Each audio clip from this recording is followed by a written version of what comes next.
I'm going to go straight in. How are we doing this? Yeah, right in. We just had a little Haggadah, Rabbi Kiedman. It was a few recorded, but because he has a different here, he gave a little background. There's a special moment with the Rebbe that we did at the beginning of Kelul Chassidus, a little background, Kesel Bracha, and little quick, nice pictures of the Rebbe, and we go right into it. Okay, Shalom Aleichem, everybody. Just give me a thumbs that you can hear me, yes? Okay. Nice to see all the names and all the faces. There's a lot more names than faces, but Shalom Aleichem to all the gray, to the black rectangles, as it were. Everybody's hiding. Okay, so it's Elul. Today's Gimel Elul. And of course, it's the season of Melech Basadeh. It's the season of Melech Basadeh.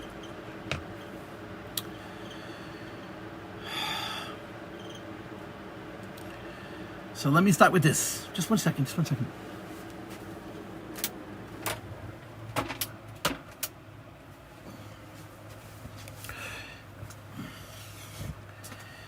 If you look in Likutei Torah, the Mashal of Melech Basadeh, you wonder what the big deal is. You wonder why you make such a big deal out of Melech Basadeh. Why? Because again, if you learn the well-known source of the Mashal of Melech Basadeh, the Alter Rebbe says, it's in the Likutei Torah, that there's a Ir, Sadeh, Midbar. There's the city, there's the field, and there's the desert. And basically, the city is the place for tzaddikim, the field is the place for beinanim, and the desert is the place for the shoyim. And when the Alter Rebbe in his Maimed speaks about Melech Basadeh, in the Likutei Torah Maimed, the king visits the field and not the desert. And the people who are in the desert are not zoichet to see the king, because the king is not with them in the desert, the king is only in the field. And that's why in the Likutei Torah he speaks about uvikashta misham, that you have to do tshuva. So if you go back to earlier generations, before our generation, Chassidim didn't really talk about Melech Basadeh because they didn't think that they were beinanim. And the Melech Basadeh is only to a beinanim. Our Rebbe revolutionized the Mashal of Melech Basadeh. And the beginning of it is that there's actually another Maimed of the Alter Rebbe. Now you have to understand that in the last 40 years, the Rebbe printed, I don't know how many volumes, maybe 150 volumes, 200 volumes of Chassidus from all the Rebbeim, beginning with the Alter Rebbe and the Mittel Rebbe and the Tzemach Tzedek and so on. And in these Sforim, you have hundreds of Maimorim, thousands of Maimorim that Chassidim have never seen. That the Rebbeim said over the course of the 7 generations of Chabad, and they were the oitza, they were the treasure that no one was allowed to see. And in the last 40 or 50 years, the Rubam Kukulam, almost the vast majority of the Maimorim of Rabbi Seinu Siyeni were published and made available. So the Rebbe writes in a footnote that there's another Maimed from the Alter Rebbe, which was not printed until recently, where it says that the Melech does not only go Basadeh, the Melech also goes to the Midbar. And it changes the whole story of Melech Basadeh. In Likutei Torah, the king only comes to the field, to the exclusion of the desert, which means he meets beinanim, he's not meeting Rishoyim, he's not meeting Balei Tshuva. In this other Maimed of the Alter Rebbe writes, the Alter Rebbe says, that the Melech visits the Midbar also. The Rebbe, our Rebbe, I don't know if it's based on what the Alter Rebbe says in that other Maimed, the Rebbe doesn't need any excuses, has completely revolutionized the Mashal of Melech Basadeh because he makes the Mashal of Melech Basadeh unconditional. The king in the field has no conditions. You don't have to do anything to meet the king in the field, period. You're a Jew, the king is in the field. It's that simple. Any Yid has to know that in Chodesh Elul, it's Melech Basadeh, the king is in the field. Even a Yid who's, from the technical perspective of the Alter Rebbe in the Midbar, the king visits the Midbar as well. The Melech is everywhere. If there's a Jew, the king is with him in the field. And of course, we all know the story. It's an interesting little story that Meir Abasera, Meir Abuchatzira, Olav Shalom, he had a diet that he was involved with, which is called I think it's called microbiotics or something like that. It's a diet that he would sell, and he was very into it, and this is how he made a living, and this is how he spoke, and so on. He had, of course, a very special relationship with the Rebbe, an extraordinary relationship with the Rebbe, a very special relationship with the Rebbe. So before one of his trips for his speeches on his diet, he wrote to the Rebbe, or he told the Rebbe that he's going on this trip, and the Rebbe said to him, he should remember to speak about Melech Basada. He's going to speak to an audience which is probably 50% non-Jews or more. They're interested in diet. They didn't come there for Yiddishkeit. They certainly didn't come there for Elul and Rosh Hashanah and Yemei HaSlichas and Yom Kippur and all the rest. And the Rebbe tells Meir Abu Chesera that he should speak about Melech Basada, the king in the field. No, a chassid he was. So he went on this trip, and he's making this speech. So in the middle of the speech, he said, I want everybody to know, ladies and gentlemen, you should all know, it's very important for everybody to know that the king is in the field. And he continued talking about this microbiotics that he was involved with. And then a few minutes later, I want to remind everybody that the king is in the field. That's it.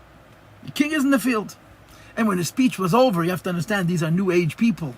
People who are involved in these kinds of diets are all very spiritual to start with. And they all told him that what he said about microbiotics was wonderful, but the king in the field is such a great concept. He didn't link it. He just simply said, you should know the king is in the field. The Rebbe has made Melech Basada into such an incredibly positive thing. The Melech Basada has no conditions. The Melech Basada has nothing to do with Cheshbon, has nothing to do with Tshuva, and has nothing to do with Tshuva Tato, nothing to do with Tshuva Elah. It's Elul, and the Melech is Basada. This is how the Rebbe talks about Melech Basada. I mean, there's no question about it. It was so incessant. It was so... the Rebbe repeated it so many times in every Elul. Melech Basada, Melech Basada, Melech Basada. And the message that the Rebbe is saying is that the connection that a Yid has with the Eibishter B'Klal in general, and the connection that a Yid has with Hashem in Chodesh Elul in particular has nothing to do with Avodah.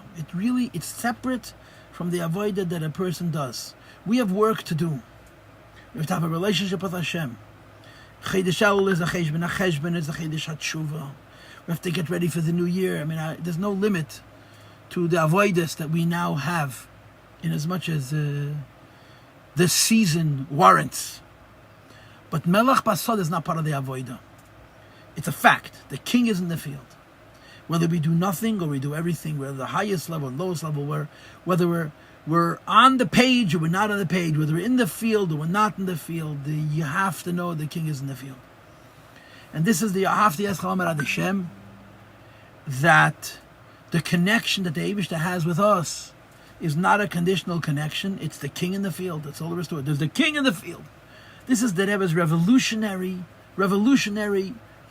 insight into Melech Basad. And of course, it's consistent with everything that the Rebbe teaches about a Yid being positive, about Yiddishkeit. I have a co-worker. I can't really call him a co-worker because he could literally be my father. His name is Ebisol Lapkowski. So sein gesund. So he told me once that he was a bocher, a young bocher, but a bocher, when Reb Nissen returned from his first trip to the Rebbe. Reb Nissen Nemenov went to the Rebbe for 3 Tishreis, Tafshin Tezvov, Tafshin Yud Zayin, and Tafshin Yud Tes. 3 Tishreis. I heard this from my shver, my wife is a Nemenov. And after those 3 Tishreis, the Rebbe said to him that he should no longer come for Tishrei, because he has to be in yeshiva. He should come at different times. But 3 intermittent years, he came 1954, 56, 58, he was by the Rebbe Tishrei. And then after that, the Rebbe told him not to come Tishrei anymore. He would come for Yud Shvat, Yud Tes Kislev, whatever it was.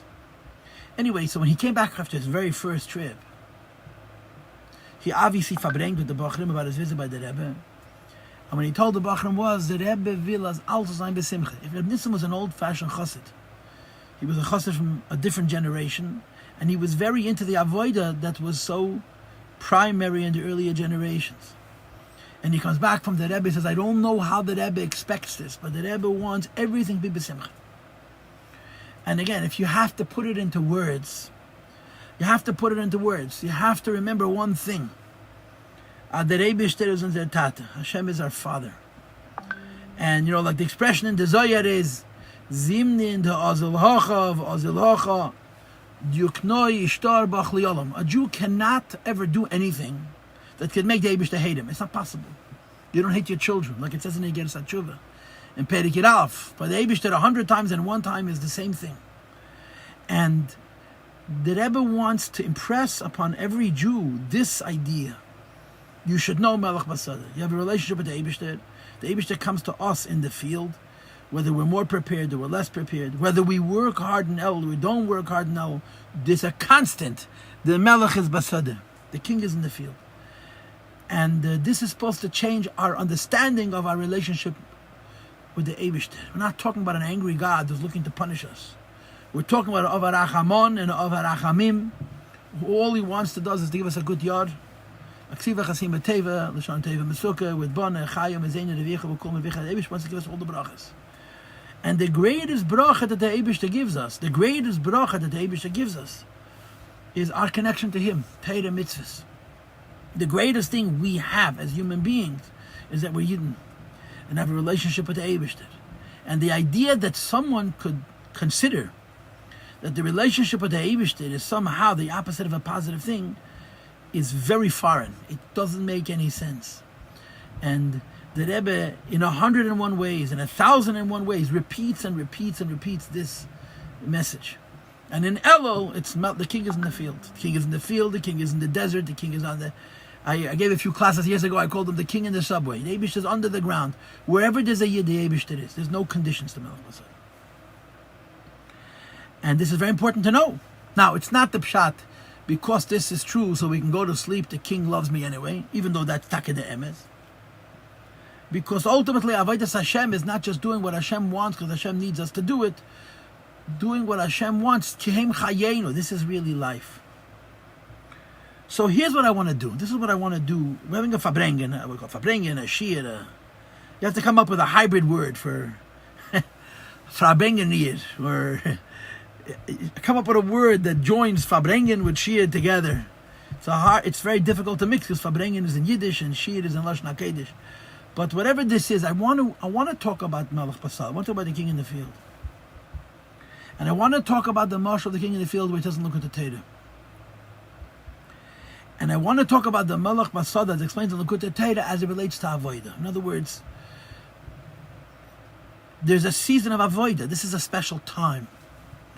And because it's a special time, we pay special attention. We're more focused. We're more earnest. We're more dedicated. We're more consistent. We push ourselves harder and farther. And the whole of Tishrei is a story of Avodas Hashem. It starts the first day of Chodesh Elul, Lamed Menachem, and it continues till after Simchas Torah and Shabbos Bereishis and Zayin Cheshvan and V'Yankev Ha'ol Chadarki. The story really never finishes. And I want to talk about the Mashal Melech Basada, like I said, it says in the Likutei Torah, and it's developed later by the later Rabbeim and the Rebbe, and how it applies to Avodas Adam, it applies to Avodas Hashem. So the beginning of the story is that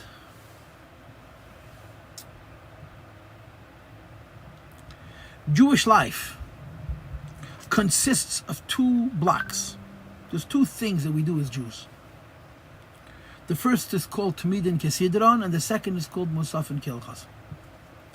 The first means things that we do steady, constant, every day the same. And the second are the things that we do that are different, that are changed, that are novel, that are outside of the norm. And in human nature, if you know people, and I'm sure everybody knows people, including knowing themselves, you know that there are some people who love constancy. They love patterns. They love habits. They love things that they're used to, and they can do them 1,000 times. They don't mind repeating themselves and repeating themselves and repeating themselves. But when you come to them with a new idea, something that requires them to change and to go out of themselves, they get very nervous. They don't like that. They like constancy. Everything the same. They're very organized, they're very consistent, they're very hardworking, but they're not creative and they're not imaginative. They don't have a great imagination and they're not interested in. Then you have people with the opposite nature. They're incredibly creative and they're always trying to find new ideas. Ask them to do the same thing 2 times, they're bored. Both of these people are deficient. Both of these people are unwhole. Because to be a living person, you need both. To be a living person, you have to have growth. You must have growth. You must have change. But you can't grow and change every day, because if you grow and change every day, you're no place. A person who's constantly making changes has no core, hasn't internalized anything. So it's a great trip, but you can easily fall off the cliff. So life requires people to change periodically, occasionally, from time to time. Not every day, not every week, perhaps once a month, perhaps a couple of times a year. There are circumstances that push a person to go out of what is normal and to bring onto himself new things. And then, after you bring those new things onto yourself, you have to make them constant. You do them again and again until they become your second nature, and then you bring on additional new things. This is called in Avedis Hashem, Tamidin Kesidron, and Musafin Kel Chasam. Life consists of a Musaf and a Tamid. A Musaf means things that we change, and Tamid means things that are always the same. And if you have to have a both, you have to have occasions, you have to have circumstances where you're growing and you're changing and you're going out of yourself. And on the other hand, you have to be able to take all of those changes and make them personal by doing them repeatedly. And this is how our calendar is designed to reflect this combination of Tamidim Kesidra and Masafim Kilchas. There are times in the year where you do the same thing again and again. And then there are times in the year where your dafka is supposed to take on new things, new challenges, going out of the ordinary and engaging in the extraordinary. You know, the word shana, the Hebrew word shana, means two things. It means change and repetition. Shana means shinui and shana means mishnah. It's ironic. The Rebbe talks about this. The same Hebrew word means doing the same thing over and over again, and it means changing from one thing to another. And it makes sense, because that's what happens in the cycle of a year. Every year the same thing repeats itself, but every year you hope to do it a little bit better. And that's the Musafim Kil Chasam that's juxtaposed against the Tmidim Kesidram, that in addition for us doing the same things every day, Shachris, Mincha, Ma'ariv, Shabbos, Yom Tov, there's also the additions that we add, Musafim Kil Chasam. And in the calendar there are two seasons. There are two seasons of Shinui. Two times of year that are dedicated to change, to novelty, to adaptation, to enhancement, to growth. One is Nisan, and the other is Tishrei. Nisan is a time of growth, that's why you have Yom Tov. Nisan, and then of course Shavuos. And Elul and Tishrei is a time of growth, that's why you have the whole season of the Yomim Neroim. But they're very different types of season of growth. There's a very big difference between how Nisan is a season of growth and how Tishrei is a season of growth. Nisan is a season of growth because, as the Pasuk says, Hashem comes to us. Hashem redeemed us. Hashem takes us out of Mitzrayim. Hashem reveals himself to us. And we react to him. Hashem, so to speak, starts the ball rolling, and we respond to him. So everything that happens in Nisan and then continues in Sfiras HaOmer and culminates in Shavuos, Hashem starts it. Hashem brings himself to us, and we respond to him. That's Nisan. And Tishrei, of course, is Anila Deidi V'Dei Dili. Anila Deidi Dili means we initiate a relationship with Hashem, and Hashem reacts to us. This is how it's explained basically. In other words, Nisan is the season of Tzaddik. Hashem comes to the Tzaddik and raises him up. Tishrei and Elul is the season of Tshuva. We come to Hashem and we present ourselves for whatever we're worth, and we talk about growth and improvement and enhancement, and the Eibishter reacts to us. So we have two seasons. We have two seasons of Tamidin Kesidran. The Pesach season when Hashem initiates, and the Tishrei season when we initiate. It's called the Yemei Tshuva. It's the season of Tshuva. And of course, you know the meaning of Tshuva is not to feel bad and hate yourself. The meaning of Tshuva is to return to Hashem. To fix our ways, not to feel bad, but to fix our ways, to make ourselves better. That's the concept of Tshuva. So the Alter Rebbe has a kasha, right? Has a question. If Elul is a season of tshuva, how come that Arizal says it's a season of Yod Gimel Midas Haracha? If Elul is a time that we have to approach Hashem, how come there's in the Kisvei Arizal that in Elul Hashem is very revealed to us? And to answer this question, the Alter Rebbe gives the Mashal, the king in the field. That's how it works. So let's talk about the king in the field. Okay, that's what I want to talk about, the king in the field. So what I did was I sort of went from the broad to the narrow, right? Life consists of changing and being constant. of growing and being consistent in Avodas Hashem. That balance makes us lebedek yid. And one of those seasons is Elul and Tishrei, just a time for growth and change. To understand the dynamics, the complicated dynamics of this season, the Alter Rebbe introduced us to the Mashal of Melech Basad. So here goes. I'm going to give you the Mashal of the Melech Basad, but I have to say this before. I'm making it up. The foundation of what I'm saying says in Likutei Torah. The continuation of what I'm saying says in the Memorim of the Rebbe, and it's also found in other places, not necessarily in the Mashal and the Nimshal. I'm going to talk you through the king in the field from the beginning of Tishrei until the end of Tishrei. Okay, I'm going to tell you the story of the king in the field, but I'm not just going to talk about the king in the field. We're going to follow the Mashal through from the beginning until the very, very end. And after I go through the Mashal, I'm going to explain to you how all of this applies to the Nimshal. This is what my plan is, okay? This is the story of the king in the field. The story of the king in the field is that there is a civilization, there is a society, there's a group of people who live together. And everybody understands that if you have a civilization, if you have a society, if you have a group of people living together, they don't all do the same things. You can't have a nation of shoemakers, no such thing. Can't have a nation of kings. For a civilization to function, you have to have different people who are in different roles, who do different things, and they jointly contribute to the health and the success of the entire civilization. That's how it has to be. You have prominent people, you have people who are less prominent, you have people who are taking out the garbage, but everybody is important. It cannot be a civilization where you have missing pieces or you have extra pieces. In a civilization, everybody is important. And the king sits in a palace and governs the entire community. He concerns himself with everything. The king has a big picture. The king understands why you need every single person. The king doesn't look at any of his citizens and say, he's a waste, he's vestigial, he's extra, he's redundant. The king sees why each member of his community, each member of his nation is necessary, because they do different things. They fill different niches, they do different roles, and collectively they create a society. Collectively they create a civilization. So the king sits in his palace, and he's surrounded by sodim and ichbodim, by prominent people who are in charge of different departments. But the king's eye is on the prize.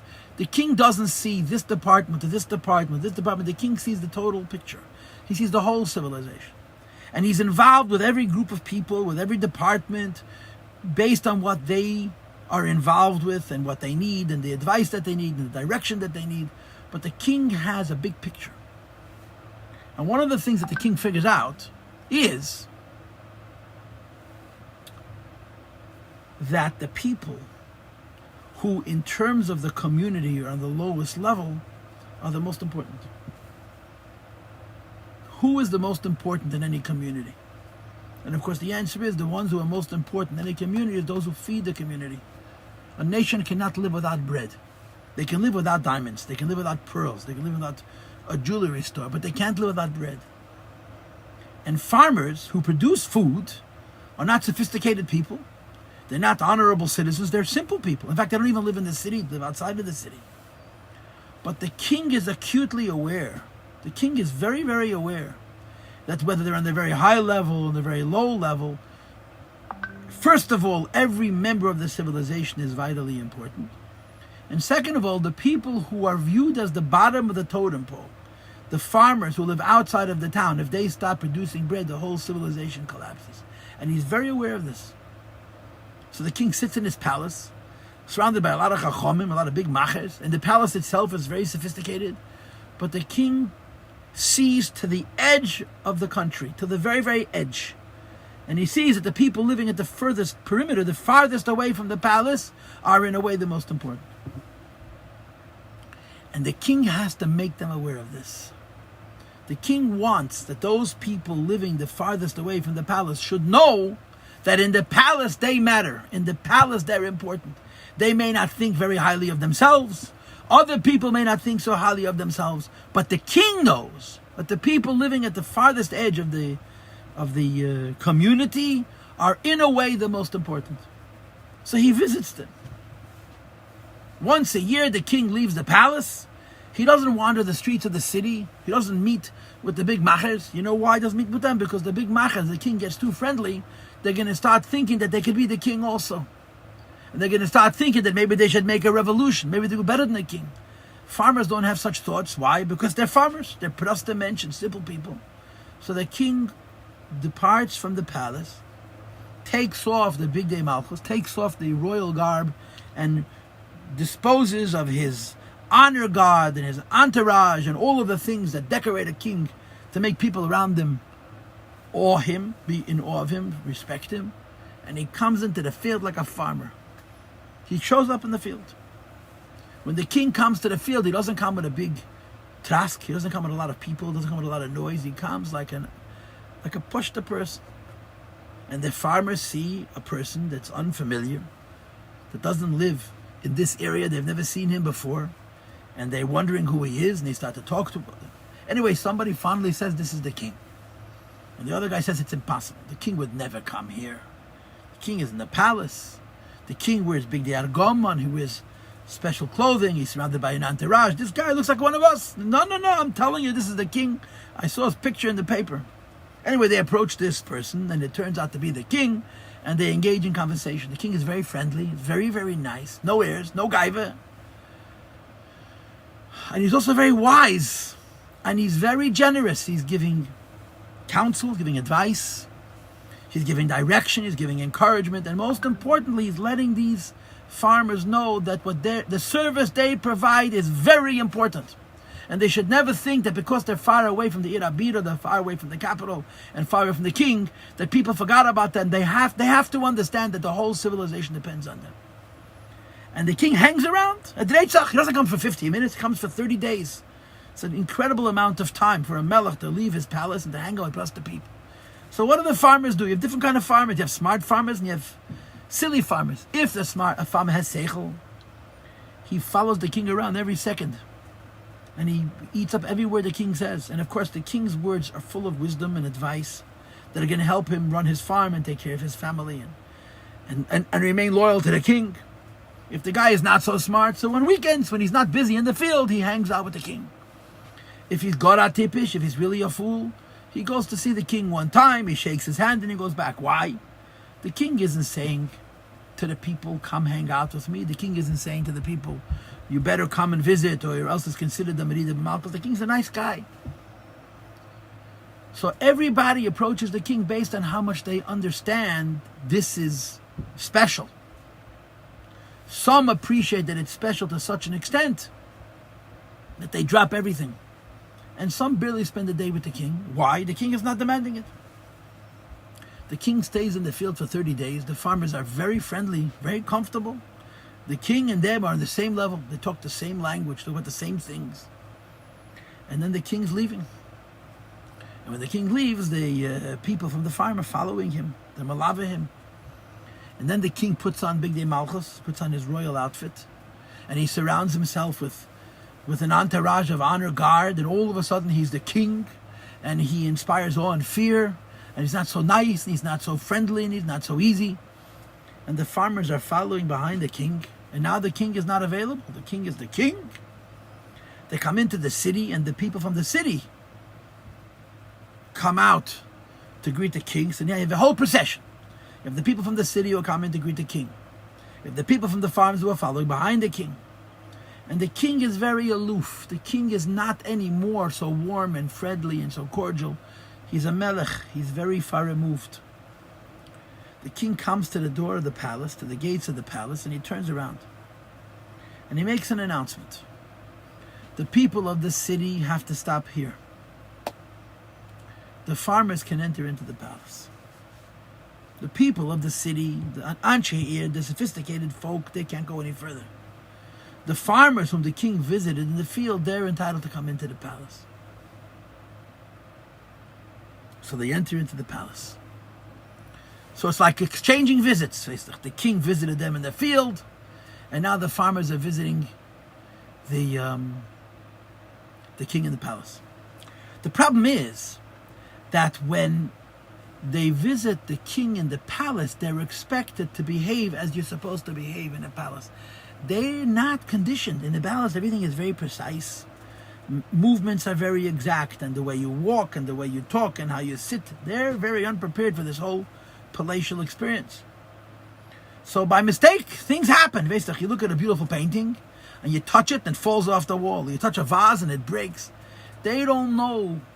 Farmers in a palace is a bad fit. They're not conditioned for how precise, how fine one must be in order to live in a palace. But the king invited them.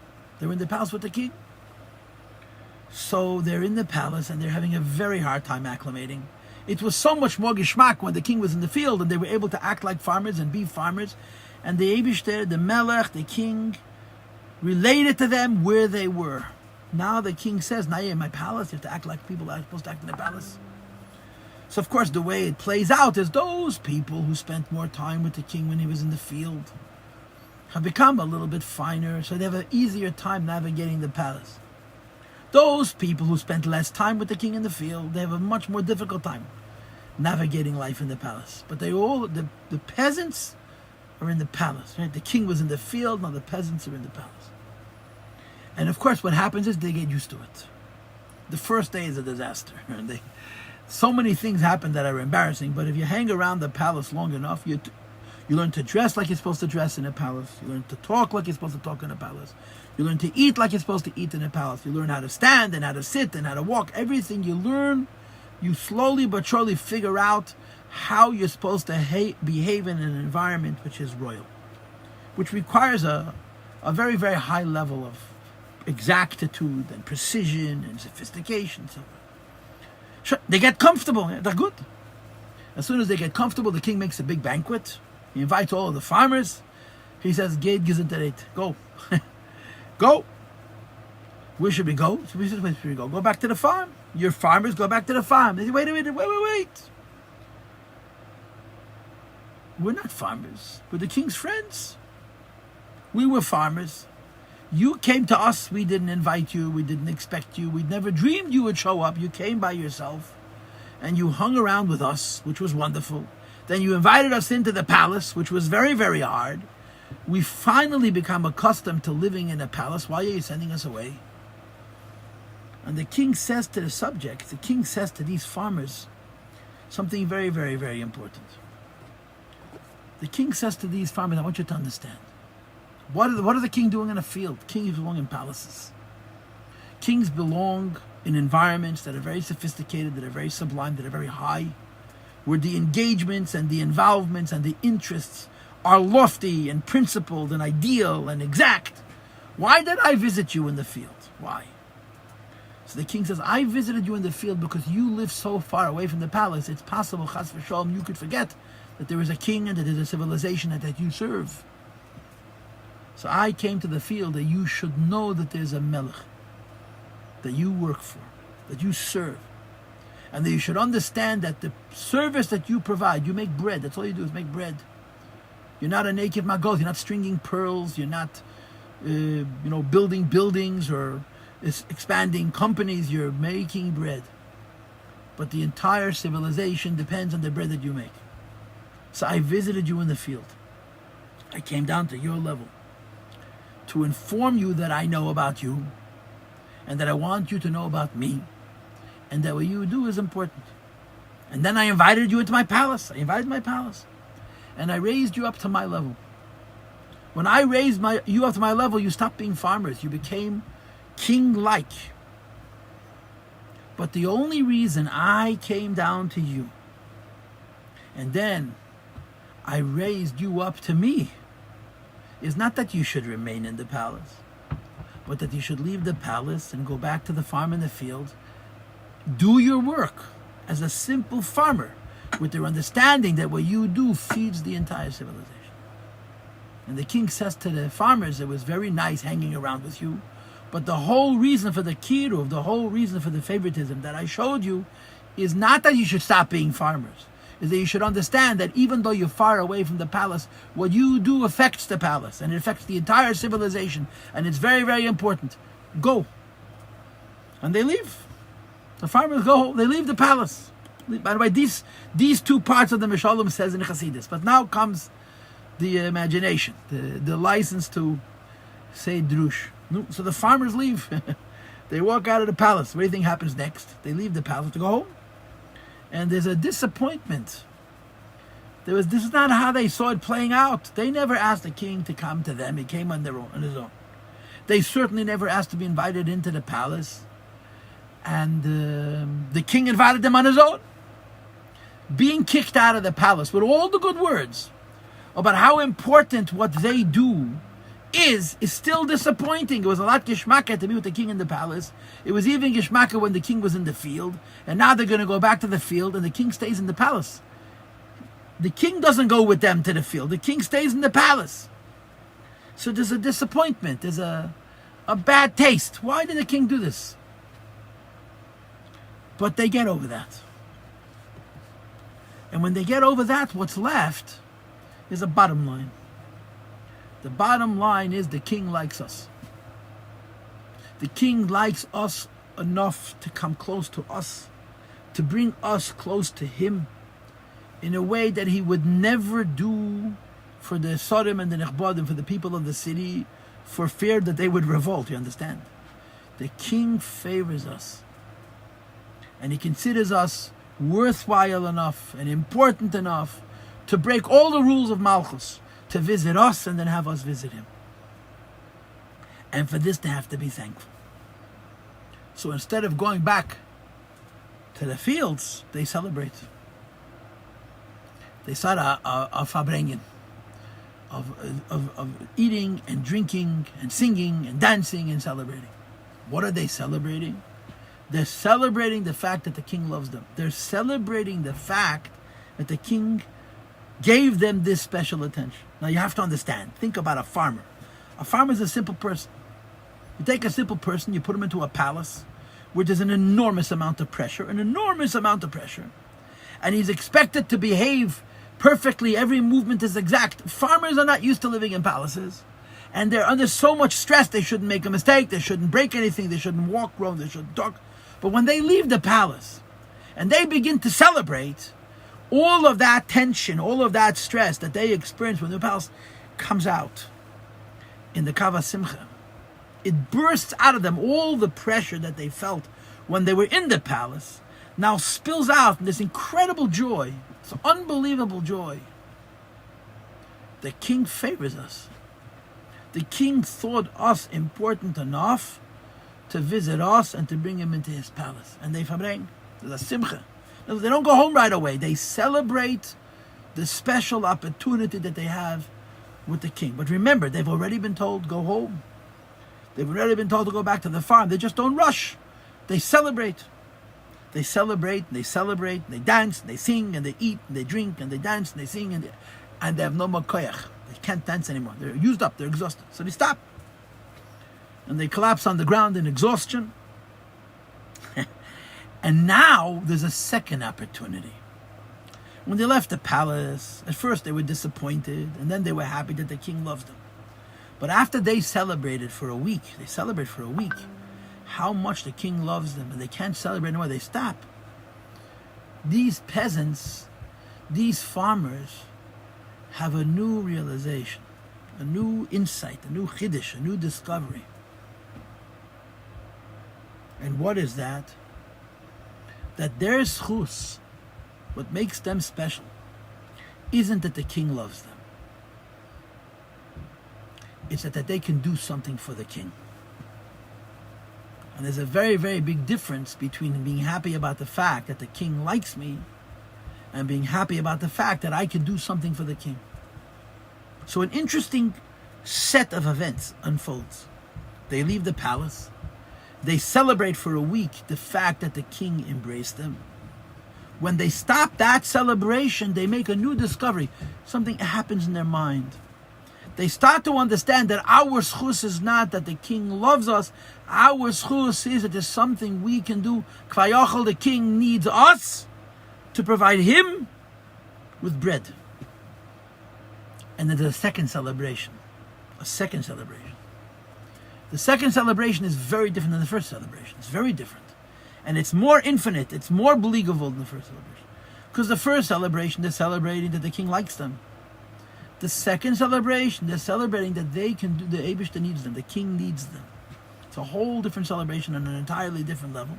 And of course, with this celebration, they march back to the farms and to the fields and to the villages and to the far away, and they go back to their work.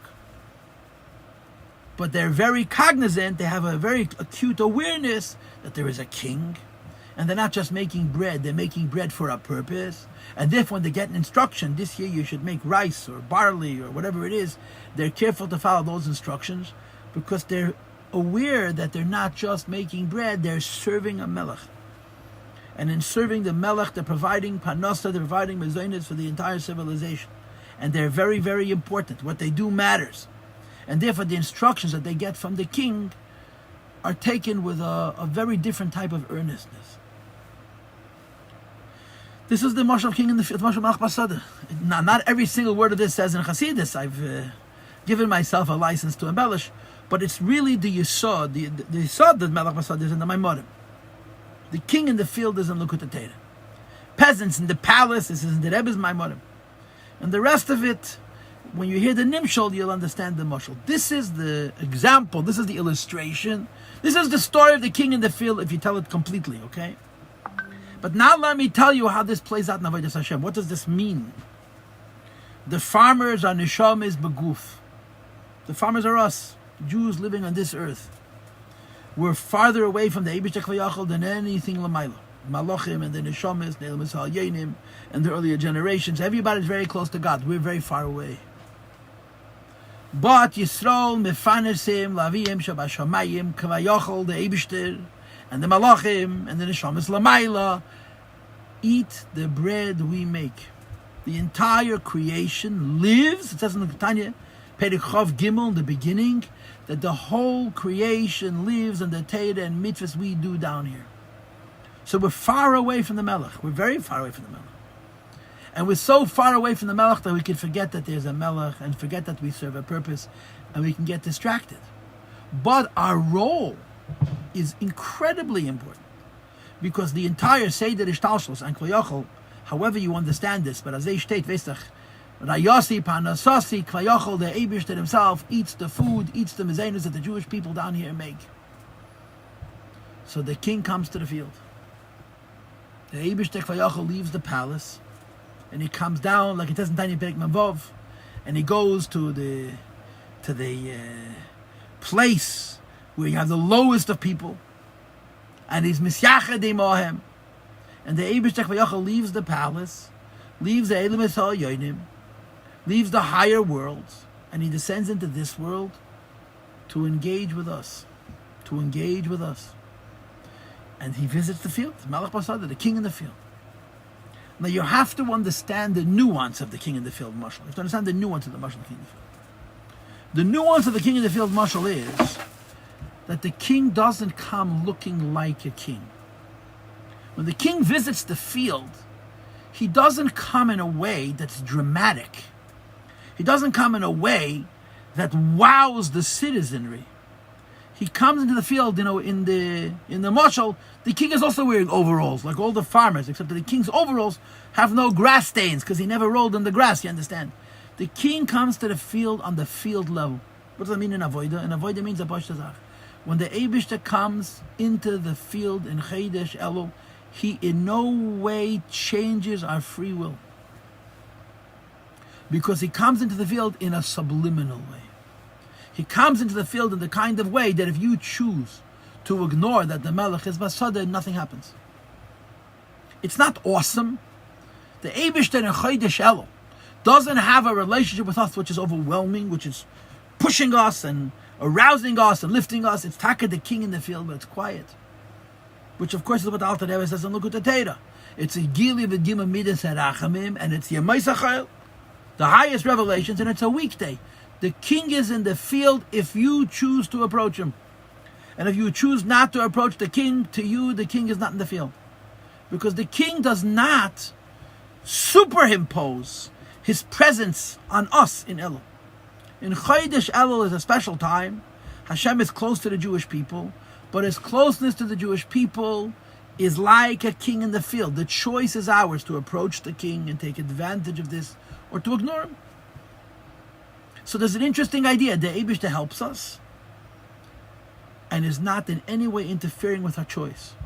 Hashem is present in the field, Melech Basada, and because the king is in the field, we can approach the king, Rashayim v'Yechelim, Yechelim v'Rashayim, to approach the king. But if we choose not to approach the king, we're not going to be punished for it. We're not going to even see that we did anything wrong, because the king in the field is found in the field in a field-like way, in a subliminal way, in a hidden way. That's Melech Basada. And of course, this is the Avodah of Elul. Elul is called Chodesh HaCheshbon. We take stock of the previous year, we look at what we've done, and we make resolutions for the good year, for the new year. Habal Leina V'Kol Yisrael Teva V'Lebracha, Teva Nida V'Niglu, in all the brachas, in all the Zachen. So it's an opportunity to take stock of what we did, to identify things that we did that are wrong, that we're in a position to fix, and to work on fixing them, and fixing them in fact. The backdrop, the foundation of this tshuva, that in Chodesh Elul, we take stock of last year, we make resolutions for this coming year, and so on and so forth, is that the king is in the field. Hashem comes to us, and he's amongst us like one of us. If we don't approach him, nothing happens. If we do approach him, we see that he provides incredible assistance. He helps us a lot in the Cheshbon HaNefesh, and in the Achlatas Tevis, and in the Tshuva Tator, in getting ready for the new year. This is Elul. Then comes Yom Neraim. Right, of course, there's a lot of steps. There's Elul, and then there's Chayil, and then there's Yemei HaSlichas. Comes Rosh Hashanah. The king goes back to the palace. And in the palace is a whole other conduct. In the palace, the king is not smite. He's not chavalap. He's not our buddy anymore. He's not our friend. But he invites us, the Yidden, the Neshamas Begufim, into his palace. The Malachim, the Neshamas Lamayla, they're not allowed into the palace. Like it says in the Mashal, in Tanya chapter 46, you have a similar Mashal. They're not allowed into the palace. But the farmers, the prosta people, the Neshamas Begufim, who are making bread, they're serving Hashem at the lowest level. But what they provide for the civilization, which is so vital, so important, they're invited into the palace. Now, what happens when you take a Yid and you bring him into the Yevishter's world? So first of all, understand that this is the basis for a few minhagim that we have about the Yom Neraim. There are a few funny customs that we have Yom Neraim. One of them is that it's acceptable for a person to take on a hidur mitzvah, to be extra frum or certain mitzvahs for the 10 days of tshuva, and then afterwards to drop it. For example, a person can take on, this has in Shulchan Aruch, take on that during Aseret Yimei Tshuva he's not going to eat pas palter, he's only going to eat pas Yisrael, bread baked by a Jew, and after the Aseret Yimei Tshuva he's going to go back to eating pas palter. Usually that will be called a hypocrite. If you take on a chumrah, why are you taking it on for a short time? And the answer is because the peasants are in the palace. During the Yom Neraim, Hashem invites us into his world. And because Hashem has invited us into his world, we have to acclimate to living in a palace. We're not made for palaces, we're made for farms. And it's a funny fit, and a simple Yid with the king in the palace, but that's what the Aseret Yimei Tshuva is. It's a time, and again, the expressions are, it's a gili of Yud Gimel Midas Arachamim, there's a revelation of the 13 attributes of mercy, which is brought in the Gemara. And then, of course, the Hasidic expression, that the Aseret Yimei Tshuva is called Kiruv Hamoir El Hanitzutz. That there's a proximity, there's a closeness between the source with a capital S and the star, the Eibishter and the spark. The Eibishter Kvayachal comes close to us and he includes us, he pulls us in from the top. This is why, like I said, there's a custom by Yidden that you can take on extra chumras during Aseret Yimei Tshuva, that you're going to say Lechatchila, I'm only doing it for 10 days. Because we're in a palace, and in a palace we behave different. Another thing which is brought in Chassidus, and also brought in Shulchan Aruch, is that the halacha is that a whole year a person is not supposed to daven Shmoneh Esrei out loud. And davening Shmoneh Esrei out loud is called Mektani Emunah. If you daven Shmoneh Esrei and people can hear you outside Daled Amos, it's a lack of Emunah. Because it means that you don't trust that the Eibush is going to hear your prayers unless you speak loud. And the Eibush can hear your prayers. A Yid was very upset about something and he was screaming at the Eibush. So another guy walked by and said, "Hast geprüft mit Gutens? You know, you're angry at the Eibush. Maybe you try. Maybe you try speak to him nicely." We daven softly. During the Yom Neraim, during the Aseret Yimei Tshuva, it says in Shulchan Aruch that if a Yid feels that koil ma'oider hakavana, that if he'll daven out loud, it will enhance his tefillah, he's allowed to daven out loud. He's allowed to daven out loud that people around him can hear him. A whole year long, it's not considered good. It's a sign of a lack of amunah. That if you whisper, the Eibishter can't hear you. It's a lack of amunah. He can hear when you whisper too. The same Eibishter, the same davening in the Yom Neroim, he say, if raising your voice is going to help you, go ahead. Why? Because we're on a higher level. We're in the palace. And if I may use these oisias, we're not relating to the Eibishter with our mind, relating to the Eibishter with our neshama, with our soul. And when you relate to the Eibishter with your seichel, rather than with your neshama, with your mind, rather than with your soul, when you cry, that cry is coming min hamet, it's coming from the deepest levels of the neshama. And that's Yom Neroim. Yom Neroim. The Aseres Yemei Tshuva. The Eibishter invites us into the palace, and we live kvayachal with the Eibishter in the palace. And for 10 days, like I said, the halacha is that we take on Hider Mitzvah, we do different things that a whole year we don't do, based on the idea that at this particular time of year, we're closer to Hashem. So we try to live Pashat more exact in all inyanim of Teda and Mitzvahs than we do a whole year, because in a palace, even a peasant figures out how you're supposed to behave in a palace, and it's uplifted. It's all on a much, much higher madrig. It's the Yom Neroim, Aseres Yemei Tshuva. And of course, there's a lot of particulars Yemei Tshuva. There's Rosh Hashanah, there's Aseres Yemei Tshuva, there's Yom Kippur, but we're going to skip all of those parts, okay? Then comes the end of Yom Kippur. Then something happens which a lot of people do not know. It says in the Maimon from the Rebbe Marash and V'koch, and the Rebbe spoke about it in Tafshin Lamed Ches, that Motzei Yom Kippurim is v'yankev halal chadarki. Did you know? It says in the Sofas of the Sichas Chelik Chof, the Sichas of Tishrei Tafshin Lamed Ches, that it's brought from the V'kocha, from the Rebbe Marash, that Motzei Yom Kippur is v'yankev halal chadarki. The beginning of going back to the farm is not after Sukkot, and not after Simchas Teda, and not after Shabbos Bereishis. It's right after Yom Kippur. Right after Yom Kippur, the Eibishter says, "Get ahem, go home." And as I explained to you in the Mashal, because the Eibishter didn't give us an Elul, where he came to the field. The Eibishter didn't give us a Yom Neroim, where he invited us into his palace, that we should remain in this Maimon the Matzav. The Eibishter came to the field, and he brought us into his palace, that we should be Jews in every day of the year, in a simple day. You know, there's a great question. It's a theological question. It's a shayla, it's a kasha. We can fragen by mention. It's a great question. You could ask the question in 5 different ways, but I'll just say it this way. Is Shabbos a means to help us serve Hashem on Sunday and on Monday and on Tuesday and Wednesday and Thursday and Friday? Or is Sunday, Monday, Tuesday, Wednesday, Thursday, Friday a means for serving Hashem on Shabbos? Is Cheshvan and Kislev and Tevis and Shvat and Adar a means to help us serve Hashem better in Nisan and in Tishrei? Or is Nisan and Tishrei to help us serve Hashem in the everyday? And I assure you that if you would ask this question to different Jews from different communities, you would get very different answers. Because every community has a different sense of what the center of the Matar Sabri, what Eibishter wants from us. But in our culture, in Chassidus, and in Chassidus Chabad, there is no doubt Hashem made Shabbos for Sunday, not Sunday for Shabbos. And Hashem made Tishrei for Cheshvan and Kislev and Tevis and Shvat and other. And Eibishter made Pesach, and he made Shavuos for the Iyar and for the Tammuz and for the Menachem and for the Elder. Eibishter made the special for the ordinary. In other words, we're down here in this world to be farmers who make bread, finished, not to be fancy, not to live in palaces and not to be visited by kings, to make bread. And this means the Torah and mitzvahs that we do under ordinary conditions in our regular environment, as we're out, so to speak, in the field. When a Yid learns Torah and does mitzvahs every day, there are 30 gray rectangles.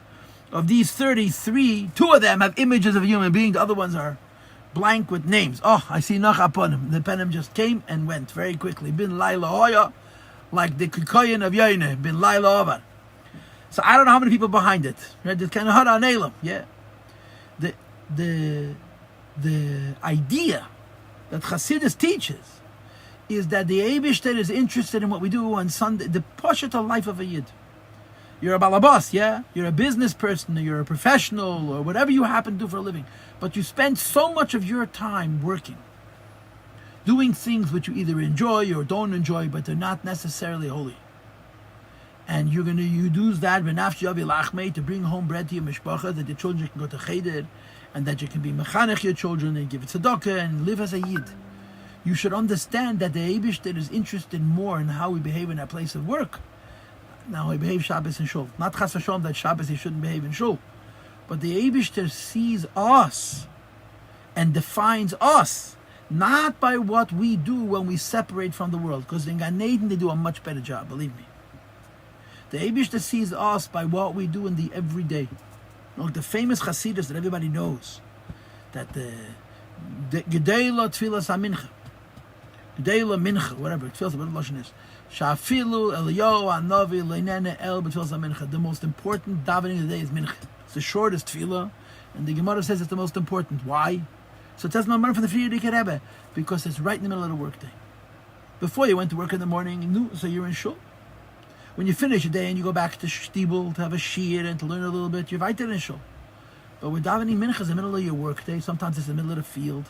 It's in a business office. Sometimes you have a minyan. Sometimes you don't have a minyan. You have to interrupt your asik, your preoccupation to be in front of Bnei Beisei, and talk to the Eibishter for 5 minutes or for 10 minutes, whatever mincha takes. So it's the least meaningful tefillah to us. It's the most meaningful tefillah to the Eibishter. Why? Because the Eibishter made us to make bread. And we make bread through what's called the Chassidus Birurim. We make bread by being Jews in those things that Jews and non-Jews do the same. Jews eat, non-Jews eat. Jews walk, non-Jews walk. Lahavli. And the areas, it says in the Rambam,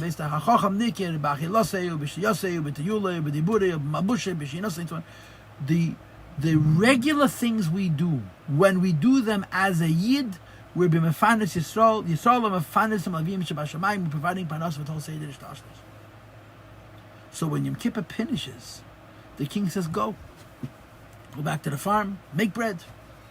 I came to you, I invited you to me, but Yid is under klug, or lazy, right, Jews? What do Jews do when they have a problem? They make another holiday, another day, eat and drink and not work, yeah? You do it, the tightness.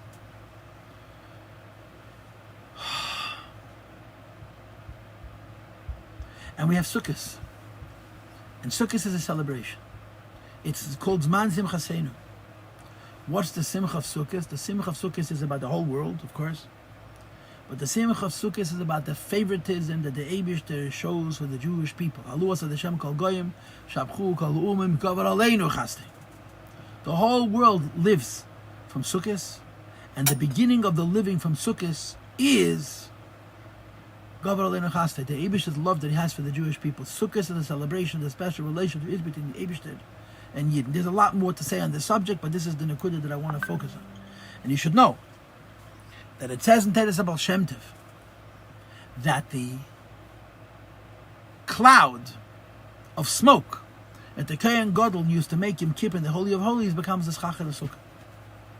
In other words, there's a carryover from the Avodah of Yom Kippur to the Avodah of Sukkot, except that on Yom Kippur it's Yemei HaIyum, Yemei HaDin, and in Sukkot it's Yemei HaSimcha. It's the same energy which is spilled over into the form and into the language of joy.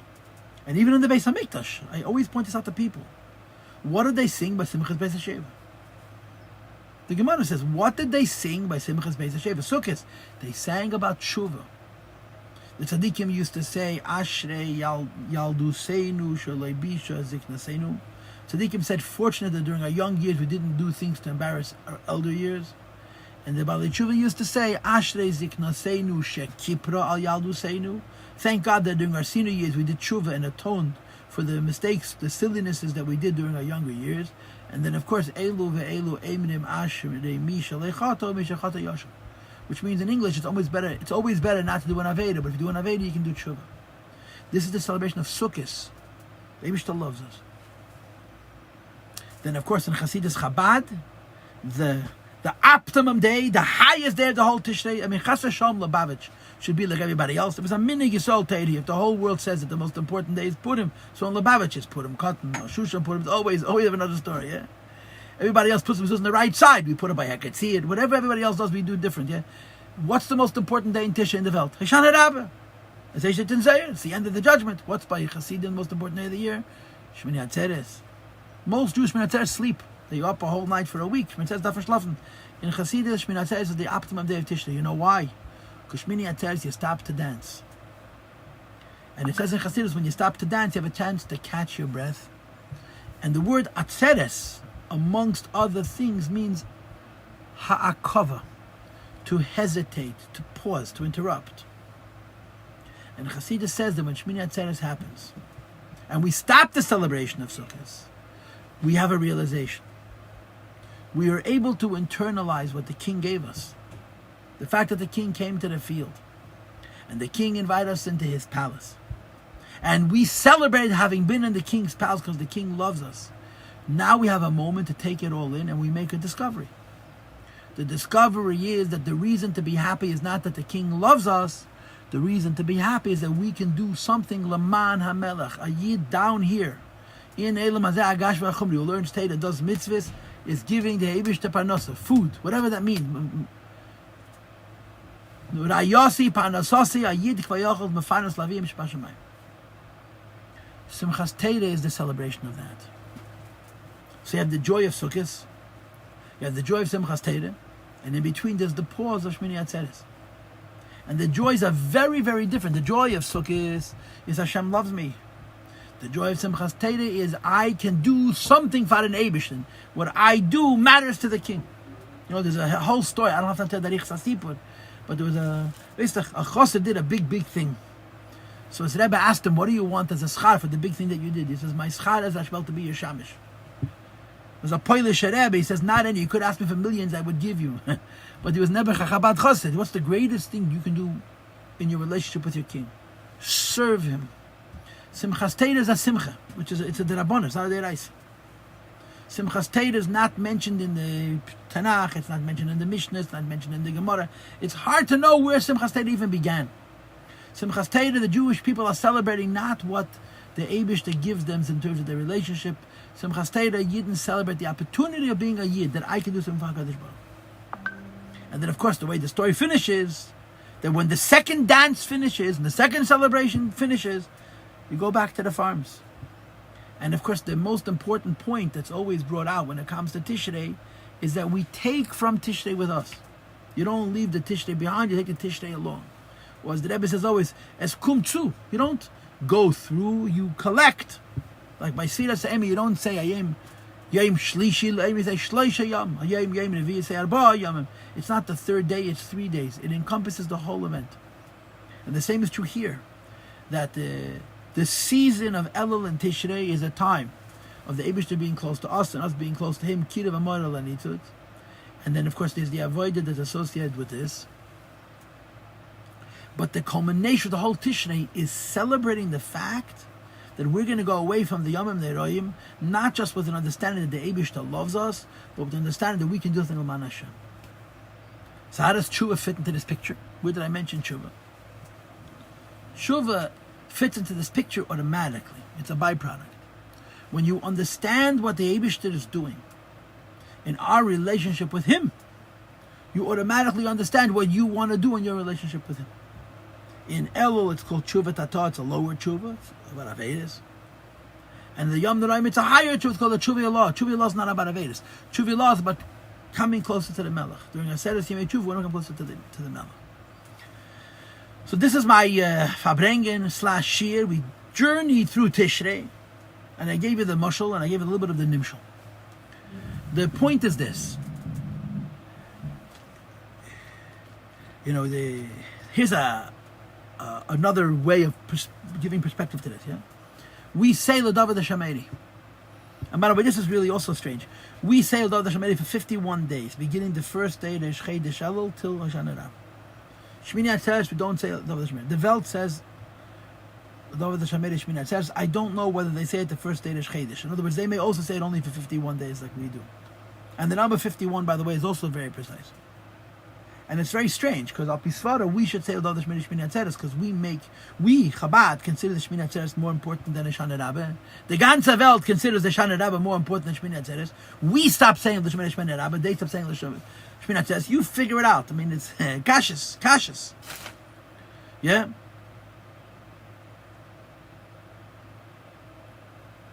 But every Kehillah, will take a different pasuk and love the Shameiri, say it's the most important. What's the most important pasuk? Some people say, what do you mean, Lule, Hemanti, Lule, they say, every community has another favorite pasuk. I think the love of the Shameiri has enough psukim that every single kehillah, Sfardim and Ashkenazim and Chassidim and Misnagdim and Taiminer and Italians and every kind of Jew has said, this is my favorite pasuk. Everybody's their own favorite pasuk. What's the most important pasuk in the David HaShameiri in Chabad?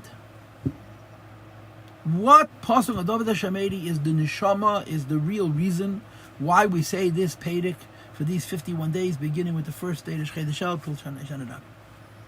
And the answer is L'cho Omar Libi. That's the Chabad pasuk. It's a boring pasuk. L'cho Omar Libi Bakshu Fone Es Penecha Desham Avakish. To you speaks my heart. And he says, Bakshu Fone, seek my face. And then the answer is Es Penecha Avakish. I'm going to look for the face of God. So mi amar mi, who is saying to whom L'cho Omar Libi Bakshu Fone? And who answers back as Penecha Avakish? And the answer is that every Jew has what's called a chitzonius halev and a pnimius halev. We have an outer heart and an inner heart. What's the difference between the outer heart and the inner heart? The outer heart is connected to the seichel, to the mind, to the conscious person. The inner heart is connected to the neshama, to the soul. And when it comes Elul, L'cho Amalibi, the inner heart speaks to the outer heart. The subconscious, the neshama of the yid speaks to the seichel of the yid. And says, Bakshu Fone, look for my face. A whole year you use your mind and your heart and your senses. You serve Hashem as a person. Now, Bakshu Fone, look for the Pnimis, look for the Eibishter. And the outer heart answers the inner heart as Penecha Avaya Avakish. I'm going to seek the Pnimis. The whole idea of this season is that all year long we serve Hashem with our faculties that we have as people, our mind, our heart, our senses. That's what we do every day. Elul, I said it's made tshuva. The Dalad Yom between we put them in Sukkot, and then Sukkot and Shmini Atzeres and Simchas Torah and Shabbos Bereishis and Zayin Cheshvan. We serve Hashem with the neshama. What we call in culture Yechida, the Pnimius. The outer comes Elul, and the neshama dials up the brain and says, "Today, Bakshu Fonai." Don't relate to the Eibishter with your mind and your heart. Try to look for the neshama. Try to look for the Jew inside. What's the difference in the Jew outside and the Jew inside? The Jew outside has to have proof. The Jew outside has to have an understanding. The Jew outside has to be in control. And the inner Jew is one with God, doesn't have to learn anything, doesn't have to prove anything. It's inherent, it's innate. This is a season of neshama. In El, it's on a level of Melech Basadeh. In the Yom Neroyim, it's on a level of Vesach Eicherim Ba'armen HaMelech. And Sukkot is the celebration of the Ava from the Eibishter to Yidden.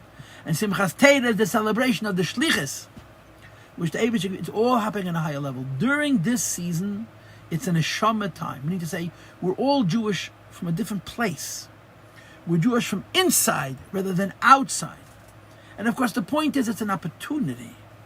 In other words, if all year we want to be good Jews, now it's so much easier. The environment and the support that we have from the fact that the Eibishter is close to us, whether it's Melech Basadeh, or it's Kirev HaMoed Lanitz, it's peasants in the palace, or it's the Simcha of Sukkot, the Simchas Torah, this is a season when Hashem makes it easier for us to relate to Him on a level which is above the mind. And we have to take advantage of it, you understand? By doing tshuva. So when I started this Hisedus, the king is in the field no matter what. But it's not a deraisa to be an idiot. You understand that the king is in the field of Namaisnitzen. The king is in the field whether we turn and look at him or don't turn and look at him. But as a result of the king in the field, we're able to do things consciously, deliberately, behaviorally, for self-improvement, for growth, which is called tshuva, that a whole year we cannot do. Because we're shooting from we're using a different machine. We're operating from a neshama level. In Elul, it's still subliminal, it's hidden. So it's called tshuva tato. It's about Avedis. And the Yom Neroyim, it's the peasants are in the palace. Hashem has charged us up. So we're able to do a tshuva that's called tshuva Elah. Tshuva Elah means relating to the king, to the Eibishter, just having an involvement with Hashem. It's not about Avedis, it's about tshuva. So, what do I say? I hope I taught you something. I'm a teacher. Really, I'm more of a teacher than I am a fabrenger. If I inspired you, it's God good. And if I inspired you, so the Eibush to helfen, that it should influence you, because that'll be a raya that it was Devarim HaYetzim and Alev, and maybe it'll influence me also. We learned, I'm teaching this, I didn't make anything up. The Mashal I embellish, but everything else I said says in the Maimorim. About Elul, about Rosh Hashanah, about Yom Kippur, about Sukkot, Simchas Torah. Chanish B'Shafan can eginess. It's good. It's a good speech, right? Is that I didn't make it up. If I made it up, you would see in the quality. This is my other. So I want to wish everybody and Hashem should protect every Jew. Someone sent around on the WhatsApp that the Divrei Chaim Tzanzer said that Tov Pei Aleph is me'ashpes Yonam Evin. Tov Shin Pei Aleph is ashpes. Aleph Shin Pei Tov me'ashpes Yonam Evin. And of course, you all know that they found the ha'ara from the Rebbe in the Teres Menachem in Sefer HaSiches. I think Tov Shin Nun, maybe in an Aleph, where the Rebbe wrote that there's Af and there's Pei. Af, which means the nose, has the connotation that's negative, anger. But Pei is positive. And Pei is Ploi Sarenu, the Rebbe said. Ploi Sarenu. And if you look at that ha'ara in the Sikha, you'll see that the Rebbe says you have to be Mavad, you have to turn around the nose. So the Pasha's turning around the nose is from Af into Pei, from Arenu Plois to Ploi Sarenu. But on a deeper level, you want Taka should be the Arenu Plois, and the Arenu Plois should be positive. Because the Rebbe spoke in Nun Aleph that Arenu before Plois means that the Eibush himself shows us the Moifse. And Plois Arenu means that a person has to show us the Moifse. And the Rebbe said the difference between Plois Arenu and Arenu Plois is Plois Arenu is before Mashiach, and Arenu Plois is the Gals of Malach HaMashiach. Okay, Aksiva Chsima Teva, Shana Teva, look at all of you. Seid alle gesund und stark. And next time I come on, if you show me your face, I won't tell anybody that you were here. Okay, Kol Tuv Seller. Thank you very much. I do want to say that everyone is welcome to listen to Rabbi Baltiel's Inside Chassidus.